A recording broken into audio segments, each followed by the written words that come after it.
এরকম নোটিশ? হ্যাঁ, আমরা যেটা করেছি মানে ভর্তি সংক্রান্ত যে ব্যাপারটা সেটা অনেক নতুন যারা ছাত্রছাত্রী যারা নতুন ভর্তি হয়েছে তারা তো অনেকেই জানে না ব্যাপারটা।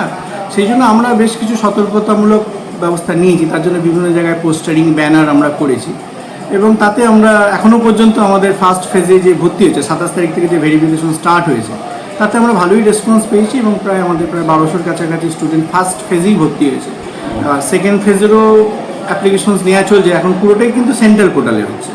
সেন্ট্রাল পোর্টালে সেখানেও প্রায় 500-600 মতো অ্যাপ্লিকেশনস আছে। আমি আশা করছি হয়তো আমাদের আরও 400-500 স্টুডেন্ট বেশি ভর্তি হবে এবারে, এবং পুরোটাই সেন্ট্রাল পোর্টালে হচ্ছে। কলেজ তো এর মধ্যে কোনোভাবেই ইনভলভ নয়, টাকা পয়সা দেওয়া বা যাই হোক না কেন সেটা পুরোপুরি সেন্ট্রাল পোর্টালেই দেওয়া হয়। ওরা একটা ফাইনাল লিস্ট করে কলেজকে পাঠায় ফাইনাল কতজন ভর্তি। ভুল পথে পরিচালিত করে কিছু স্বার্থন্বেষী ছাত্র দরদি স্বঘোষিত নেতার জন্য বেশ কিছু ছাত্রছাত্রী পড়েছিল বিপদে। সেই সমস্যার সমাধান করেই বর্তমান অধ্যক্ষ ছাত্রছাত্রীদের সচেতন করতে শান্তিপুর কলেজে ভর্তি সংক্রান্ত বিজ্ঞপ্তি নানানভাবে প্রচারের ব্যবস্থা করলেন। কি বলছেন শান্তিপুর কলেজের অধ্যক্ষ শোনাবো। ভর্তির ক্ষেত্রে বড় বড় ব্যানার মানে পোস্টার বাইরে দেখা যাচ্ছে, যেখানে বলা হচ্ছে যে সুনির্দিষ্ট ভাবেই ভর্তি হওয়ার জন্য কলেজের নিয়ম মেনে। তো সেই মাঝে একটা সমস্যা যেটা হয়েছিল আগে, তো সেই সমস্যার জন্যই কি এরকম নোটিশ? হ্যাঁ, আমরা যেটা করেছি মানে ভর্তি সংক্রান্ত যে ব্যাপারটা সেটা অনেক নতুন যারা ছাত্রছাত্রী যারা নতুন ভর্তি হয়েছে তারা তো অনেকেই জানে না ব্যাপারটা। সেই জন্য আমরা বেশ কিছু সতর্কতামূলক ব্যবস্থা নিয়েছি। তার জন্য বিভিন্ন জায়গায় পোস্টারিং ব্যানার আমরা করেছি এবং তাতে আমরা এখনও পর্যন্ত আমাদের ফার্স্ট ফেজে যে ভর্তি হয়েছে 27 তারিখ থেকে যে ভেরিফিকেশন স্টার্ট হয়েছে তাতে আমরা ভালোই রেসপন্স পেয়েছি এবং আমাদের প্রায় 1200-র কাছাকাছি স্টুডেন্ট ফার্স্ট ফেজেই ভর্তি হয়েছে। সেকেন্ড ফেজেরও অ্যাপ্লিকেশনস নেওয়া চলছে, এখন পুরোটাই কিন্তু সেন্ট্রাল পোর্টালে হচ্ছে।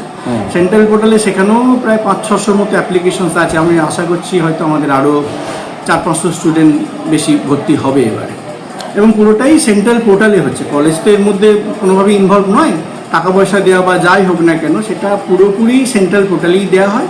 ওরা একটা ফাইনাল লিস্ট করে কলেজকে পাঠায় ফাইনাল কতজন ভর্তি হয়। এই জন্য দেখবেন আমরা একটা ওই সতর্কতামূলক যে পোস্টারিং করেছি যে ভর্তি সংক্রান্ত সমস্ত তথ্য তোমরা সেন্ট্রাল পোর্টালেই পেয়ে যাবে। এবং বিশেষ করে আমাদের ছেলে মেয়েদের যেটা বারবার বলার চেষ্টা করছি যে কলেজ ওয়েবসাইট এবং সেন্ট্রাল পোর্টালের যাবতীয় ইনফরমেশনসগুলো ভালো করে ফলো করার জন্য। আজ ছাত্রছাত্রীরা দেখলাম অনেকেই এই ব্যাপারে জিজ্ঞাসাও করতে আসছে আপনার কাছে, তো মানে এটা কি এই কারণেই? না, যেটা হয়েছে এটা দুটো কারণে হচ্ছে। একটা কারণ হচ্ছে যে ওরা ফর্ম ফিল আপ করেছে কিন্তু ভেরিফিকেশনের দিন আসেনি। ওরা ভাবে যে ভেরিফিকেশনসটা যে কোনো সময় এলেই হবে, তা কিন্তু নয়। যে ভেরিফিকেশনে আসেনি তার কিন্তু অ্যাডমিশনটা ওখানেই ক্যান্সেল হয়ে গেছে। তাকে আবার আসতে গেলে সেকেন্ড ফেজের যে ভেরিফিকেশনস প্রসেস বা তাকে আবার নতুন করে ফর্ম ফিল আপ করতে হবে, সেইটা অনেকেই কিন্তু করেনি। 17 তারিখ পর্যন্ত আমাদের লাস্ট ডেট ছিল, সেখানেও কিন্তু অনেকেই করেনি। ফলে এই ফেজেও তাদের হবে না যতক্ষণ না পর্যন্ত সেন্ট্রাল পোর্টাল থেকে কলেজকে দিচ্ছে, যেটাকে আমরা স্ট্যান্ড অ্যালোন বলি, ততক্ষণ পর্যন্ত কিন্তু তাদের আর চান্সেস খুব কম। আর আগের 2-3 বছর আগে যে ভর্তি সংক্রান্ত সমস্যা হয়েছিল তাদের কি এখনো পর্যন্ত সে ধরনের সমস্যা রয়েছে? সমস্যা যে হয়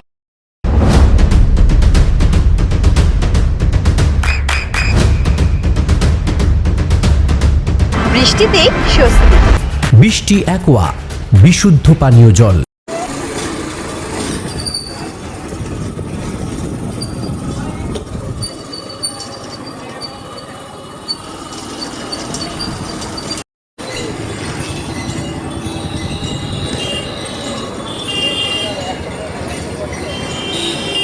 এটা আমি বলবো না, একটা সমস্যা হয়েছে।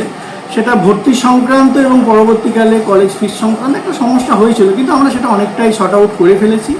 এবং যার রেজাল্ট সংক্রান্ত যে ধরনের সমস্যাগুলো ছিল, ছেলেমেয়েরা রেজাল্টও অনেকে তুলেছে। কিছু কিছু ক্ষেত্রে আমরা ডিক্লারেশন নিয়ে তার যদি প্রয়োজন হচ্ছে, ধরুন কালকে ইন্টারভিউ আছে, কোনো একটা বড় পরীক্ষা দিতে যাবে, সেই সব স্টুডেন্টগুলোকে আমরা একটা ডিক্লারেশন দিয়ে ছেড়ে দিই। এবার এত স্টুডেন্ট কোথা থেকে কে ফর্ম ফিল আপ করছে, কোথায় টাকা জমা পড়ছে, সেগুলো তো আপনাদের কাছে জানা সম্ভব নয়। না, এটা আমাদের সম্ভব নয়, কিন্তু আমরা যে সতর্কতামূলক যে প্রচারগুলো করছি, বিশেষ করে দেখবেন আমাদের ভর্তির আগে আমরা বেশ কিছু রিল বানিয়েছিলাম। সেই রিলগুলো যদি তারা দেখে বা কলেজ ওয়েবসাইটটাকে তারা যদি ফলো করে, সব ইনফরমেশন কিন্তু কলেজ ওয়েবসাইটেই আছে। আর এখন টাকা পয়সা কারোর হাতে দেওয়ার তো প্রয়োজন নেই, টাকা পয়সাগুলো ডাইরেক্টলি কলেজ পোর্টালে দেবে এবং পোর্টালে দেওয়ার পর সেই স্টুডেন্ট নিজেই জানতে পারছে তার পেমেন্ট স্ট্যাটাসটা কী। তাহলে আমরা সব রকম ব্যবস্থাই নিচ্ছি এবং আশা করছি সমস্যা হবে না। মানে এবারেও তো হেল্পলাইন নাম্বার আছে। হ্যাঁ, আমাদের হেল্পলাইন নাম্বার আছে এবং যেটা বলেছি যদি কোনো সমস্যা হয় ডাইরেক্ট অধ্যক্ষের সাথে যোগাযোগ করুন। এবং অনেক গার্জেন আসছেন, মানে বিশেষ করে এই বছরে একটা জিনিস আমি মানে জয়েন করার পর যেটা আমি বুঝলাম, অনেক গার্জেন আসছে যে আমি অমুক কলেজে ছেলে মেয়েকে ভর্তি করেছি কিন্তু আমি ওখানে ট্রান্সফার করি শান্তিপুর কলেজে আনতে চাইছি। এইটা একটা অধ্যক্ষ হিসেবে আমার তো একটা বাড়তি পাওনা বলতেই পারে। আর সংখ্যাটাও তো অনেকটা ভর্তি হয়েছে। 500 থেকে আমাদের এই যে 1200 যে জার্নিটা, এটা আমরা করেছি, আমরা মাইকে পর্যন্ত প্রচার করেছি, মানে মাইকে প্রচার করে গোটা শান্তিপুরের বিভিন্ন জায়গায় আমরা ব্যানার পোস্টার লাগিয়েছি, বিভিন্ন রিলস বানিয়েছিলাম। এই সবই আমাদের এমনকি স্কুলের গেটেও আমি ভর্তি হওয়ার পোস্টার দেখেছি। অ্যাকচুয়ালি এগুলো সচেতন যে আমার কলেজে কি কি সাবজেক্ট পড়ানো হয় সেইটা অনেক স্টুডেন্টই জানতে পারে না। আর এখন এই নতুন সিস্টেম যেটা হচ্ছে না, স্টুডেন্টরা অনেক পাজল, অনেক কনফিউজড এই ব্যাপারটা। তো সেই তথ্যগুলো তাদের কাছে যত ইজিলি অ্যাভেলেবেল হবে, যত ভালোভাবে তারা জানতে পারবে, তত সুবিধে। এবং সেই চেষ্টাটা করা হয়েছে, সেটা আমি একা করিনি, মানে আমি সামনে হয়তো বা পেছনে যেখানেও থাকি না কেন, আলটিমেটলি আমাদের সমস্ত শিক্ষক শিক্ষিকা মণ্ডলী যারা আছেন, আমার সহকর্মী যারা আছেন, শিক্ষাকর্মী বন্ধু যারা আছেন, সবাইকে নিয়ে আমাদের এই প্রচেষ্টা, এবং সেটা অনেকটাই আমরা সফল হয়েছি। হয়তো আগামী দিনে আমরা আশা করছি যে আরও হয়তো 400-500 স্টুডেন্ট আমাদের ভর্তি হবে। স্যার, আপনার নাম পরিচয়? আমার নাম ডক্টর সঞ্জীব কুমার পাখিরা, অধ্যক্ষ শান্তিপুর।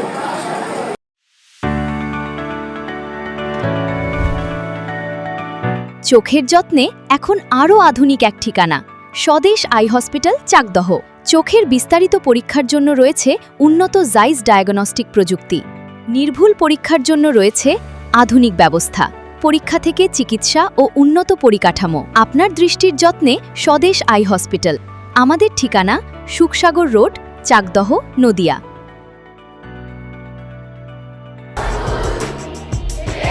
আপনার সন্তানের উজ্জ্বল ভবিষ্যতের সঠিক দিশা JRS public school. JRS public school, যেখানে শিক্ষা এবং আনন্দ একসাথে। JRS public school has an excellent team of teachers for the holistic development of your child. আপনার সন্তানের উজ্জ্বল ভবিষ্যতের একমাত্র ঠিকানা জেআরএস পাবলিক স্কুল। আপনি কোথায় ইনভেস্ট করবেন, কেন করবেন বুঝতে পারছেন না তো? সঠিক গাইডলাইন পেতে আজই আসুন নদিয়ার চাকদাতে নিবেদিতা প্রাইভেট লিমিটেডে। Nivedita private limited, marketing and distribution service. Balcony বা সিঁড়ির রেলিং, মডিউলার কিচেন বা ড্রয়িং রুম, এক কথায় আপনার স্বপ্নের বাড়িকে করে তুলুন আরো সুন্দর। Chakdaha ply centre, gorgeous look বা কোয়ালিটি সবে 3 number 1 Chakdaha ply centre. Chakdaha ply centre, KBM, Chakdaha, Nadia. হোমওয়ার্কটা করেছো? হ্যাঁ স্যার। এ বাবা, ভুল করেছো কেন? চোখে কেমন ঝাপসা দেখছি, লিখতে আর পড়তে খুব সমস্যা হচ্ছে। চাকদার মডার্ন অপটিক্স থেকে ভালো চোখের ডাক্তার দেখিয়ে নাও। প্রতিদিন প্রকৃত চোখের ডাক্তার ও দৃষ্টি বিশেষজ্ঞ মডার্ন অপটিক্স, চাকদহে। চাকদা অ্যালুমিনিয়াম সেন্টার, প্লাই, কাঁচ, laminates, kitchen fittings, door lock, window ও অ্যালুমিনিয়ামের খুচরো ও পাইকারি বিক্রেতা। চাকদা অ্যালুমিনিয়াম সেন্টার, পূর্ব লালপুর 50 নম্বর রেলগেটের পাশে, চাকদা, নদিয়া। নদিয়া জেলার সবথেকে বড় বিল্ডার্স চাকদার মা মনসা বিল্ডার্স, রড ও সিমেন্টের পাইকারি ও খুচরো বিক্রেতা। মা মনসা বিল্ডার্স, পদ্মবিলা, চাকদা, নদিয়া। রুম রে মাত্র 1500 টাকা থেকে স্টার, খাওয়া দাওয়া রিজনেবল প্রাইস। নদিয়ার একমাত্র 3 স্টার ক্যাটাগরি হোটেল এনবি সোনার বাংলা হোটেল, কল্যাণী এইমসের ঠিক উল্টো দিকে, কল্যাণী, নদিয়া। নদিয়ার একমাত্র অথরাইজড ডিস্ট্রিবিউটর ঘোষ কমিউনিকেশন, থানার মোড়, চাকদা।